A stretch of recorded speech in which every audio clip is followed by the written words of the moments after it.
நல்லதோ கெட்டதோ நாம் பண்ணக்கூடிய சின்ன சின்ன விஷயங்கள் தாங்க நம்மளுடைய வாழ்க்கையை சங்கடத்துக்கு உள்ளாக்குறது. இந்த சின்ன சின்ன விஷயங்கள்னால கூட ஏகப்பட்ட பிரச்சனைகள் வர்றதுக்கு காரணமாக இருக்கும். பட் அந்த டைமில் நாம் சின்னதாக யோசிக்கக்கூடிய ஒரு விஷயம் கூட ஒரு பெரிய வெற்றியை உண்டு பண்ணோம். பட் நாம் அதை திங்க் பண்ணுறதே கிடையாது. எப்போதுமே ஒரு வார்த்தை சொல்லுவாங்க, தீதும் நன்றும் பிறர் தர வாரா அப்படிங்கிறது 100% அது உண்மைதாங்க. அதை எத்தனை பேர் உணர்ந்திருக்கீங்க அப்படின்னு கமெண்டில் சொல்லுங்கள். Hi friends, welcome to Chris 2021 live to the way. விஷயத்தை மட்டும் நீங்கள் எப்போதுமே ஞாபகம் வச்சுக்கணும். நம்மளுடைய உடம்பும் சரி, நம்மளுடைய மனசும் சரி குப்பை தொட்டி கிடையாதுங்க. இந்த குப்பை தொட்டியில் தான் தேவையில்லாத வேஸ்ட்டை எல்லாம் தூக்கி போட்டு நிறச்சிக்கிட்டே இருப்போம். அதே மாதிரி தேவையற்ற எண்ணங்களாக இருந்தாலும் சரி, இல்லது தேவையற்ற விஷயங்களாக இருந்தாலும் சரி, அதை பற்றியே திங்க் பண்ணிக்கிட்டு, அதை பற்றியே நாம் பண்ணிக்கிட்டு, அதை பற்றியான ஒரு மனிதர்களை நம்மளை சுற்றி வச்சிருக்கும் போது கூட பார்த்தீங்கன்னா நம்மளையே நாம் இழந்தது மாதிரி ஆகிறோம். ஸோ எப்போதுமே ஒவ்வொரு அடியை எடுத்து வைக்கும் போதும் ரொம்பவே கேர்ஃபுல்லாக இருங்க. இந்த உலகத்தில் பார்த்தீங்கன்னா யாருமே உங்களை பெருமைப்படுத்துறதுக்கு அப்படின்னு சொல்லிக்கிட்டு வரமாட்டாங்க. எப்படா எந்த ஒரு இடரில் தள்ளி விடலாம், இல்லை அப்படின்னா அவங்களுடைய காரியத்தை எப்படி செயல்படுத்திக்கலாம், அதுக்காக உங்களை எப்படி பயன்படுத்திக்கலாம் அப்படின்னு சொல்லிக்கிட்டு யோசித்து தான் அவங்களுடைய காரியத்தை செம்மையாக நடத்திக்கிட்டே இருப்பாங்களே தவிர அதனால் உங்களுக்கு எந்த ஒரு பிரயோஜனமுமே இருக்க போகிறது கிடையாது. ஸோ உங்களுடைய வாழ்க்கையை நீங்கள் மட்டும்தாங்க வாழணும். உங்களை பெருமைப்படுத்துறது கூட நீங்களாக மட்டும்தாங்க இருக்க முடியும். இதை மட்டும் எப்போதுமே ஞாபகம் வச்சுக்கோங்க. இதில் முக்கியமாக ஒரு விஷயம் என்ன அப்படின்னு பார்த்தீங்கன்னா, சிலர் பார்த்தீங்கன்னா எதுக்கெடுத்தாலும் உங்களை துன்புறுத்திக்கிட்டே இருப்பாங்க. அந்த துன்புறுத்தல்னாலே பார்த்தீங்கன்னா ஏதாவது ஒரு எண்ணங்களை போட்டு நீங்கள் மைண்டுக்குள்ளே அலசி ஆராய்ஞ்சிக்கிட்டே இருப்பீங்க.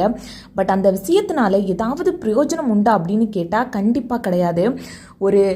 ஒரு வருஷமோ இல்லது ஒரு மாதமோ இல்லது 2 வருஷமோ கழிச்சு தான் தெரியும், இந்த ஒரு விஷயத்துக்காக நான் இவ்வளோ ஒரு ஈஸியான ஒரு முடிவை எடுக்காமல் நான் இப்படி ஒரு இடர்பாடுக்குள்ளே நான் சிக்கி தவிச்சிருக்கிறேனே அப்படிங்கிற எண்ணம் கண்டிப்பாக எல்லாருடைய மைண்ட்லேயும் வந்திருக்கும். ஸோ எப்போதுமே ஒரு பிரச்சனை வந்துச்சு அப்படின்னா அதில் இருந்து எப்படி நழுவுறது அப்படின்னு பார்க்காம அந்த பிரச்சனைக்கான தீர்வை நாம் கண்டுபிடிச்சி கரெக்டாக அதை கையாண்டுக்கிட்டாலே போதும்.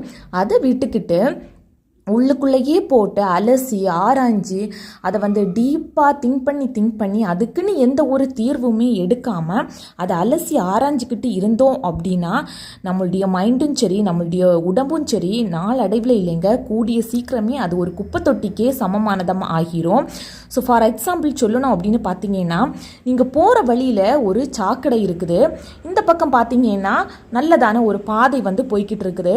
ஸோ சரி, அந்த சாக்கடை வழியாக போனால் கூட பக்கத்துலேயே நீங்கள் போய் உங்களுடைய இடத்த ரீச் ஆகிடலாம். இன்னொரு ரூட்டில் கூட போனீங்கன்னா அது நல்ல பாதை, கொஞ்சம் லேட் ஆகும். அதுக்காக இந்த சாக்கடை இருக்கிற வழி போகிற அந்த பாதையை தேர்ந்தெடுப்பீங்களா, இல்லை இந்த நல்ல பாதையை தேர்ந்தெடுப்பீங்களா? கண்டிப்பாக எதுக்காக அந்த சாக்கடை பக்கத்துலோடி போகணும், இல்லை அதில் கொண்டு அந்த சேத்துல கொண்டு எதுக்கு காலை வைக்கணும் அப்படிங்கிறதுக்காகவே நாம் சூஸ் பண்ணக்கூடியது இந்த நல்ல பாதையாக தாங்க இருக்கும். இப்படி நாம் பார்த்து கால் வைக்கிற இடம் கூட நல்லதாக இருக்கும்போது நம்மளுடைய மனம் அவ்வளவு தூய்மையானதுங்க.